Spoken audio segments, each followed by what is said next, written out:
Bien-aimés de Dieu, ce passage de l'Évangile selon saint Marc est riche en enseignements théologiques et pratiques. Il prépare les disciples à la réalité de la passion, corrige leurs ambitions mal orientées et les instruit sur la nature du vrai leadership dans le royaume de Dieu, centré sur le service et le sacrifice à l'image de Jésus lui-même. En effet, dans ce passage, Jésus annonce clairement à ses disciples ce qui va lui arriver à Jérusalem: la trahison, la condamnation, les moqueries, la flagellation, la mort et enfin la résurrection 3 jours après. On y voit ici l'annonce de la mission rédemptrice de Jésus qui prépare les disciples aux événements dramatiques à venir. Saint Pierre, dans la première lecture, nous rapporte cette rédemption en ces termes.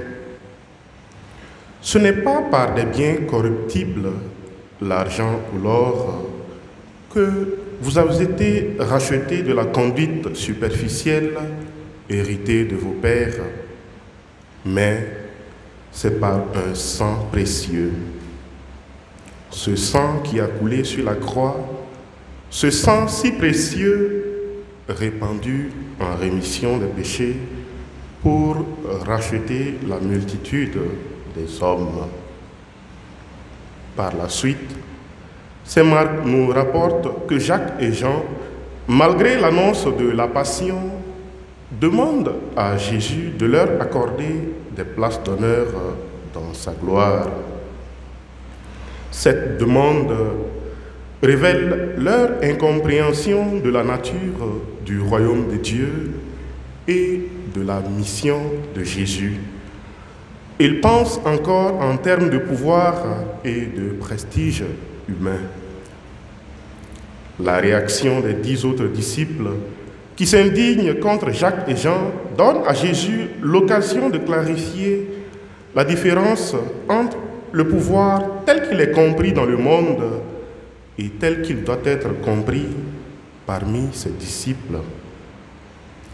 Jésus profite donc de la situation pour donner une leçon fondamentale sur la nature du vrai leadership et du service dans le royaume de Dieu. Il enseigne que le vrai pouvoir dans le royaume de Dieu est le service désintéressé.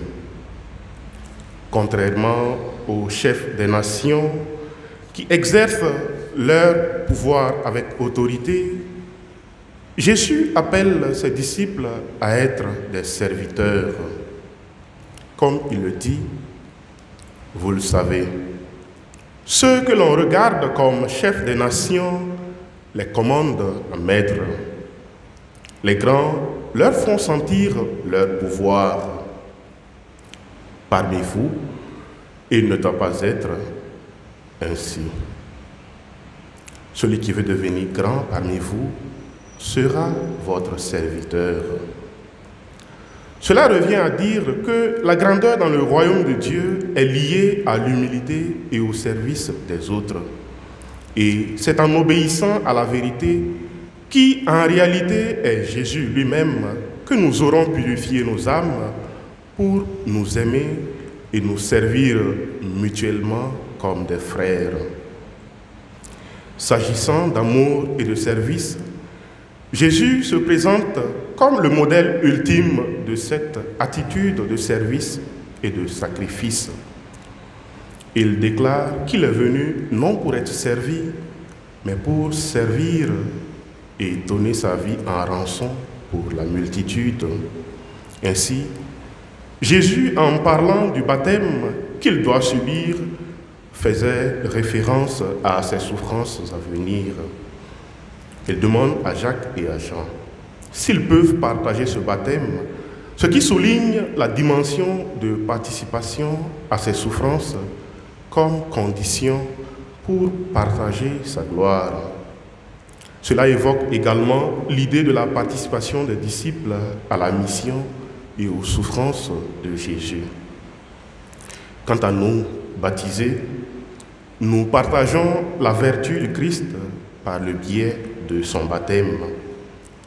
Ce baptême nous plonge dans la mort et la résurrection de Christ et nous fait renaître de la semence impérissable. Alors, au cours de cette Eucharistie, demandons la grâce de vivre pleinement notre baptême dans la communion au salut de Dieu par le service et la charité. Amen.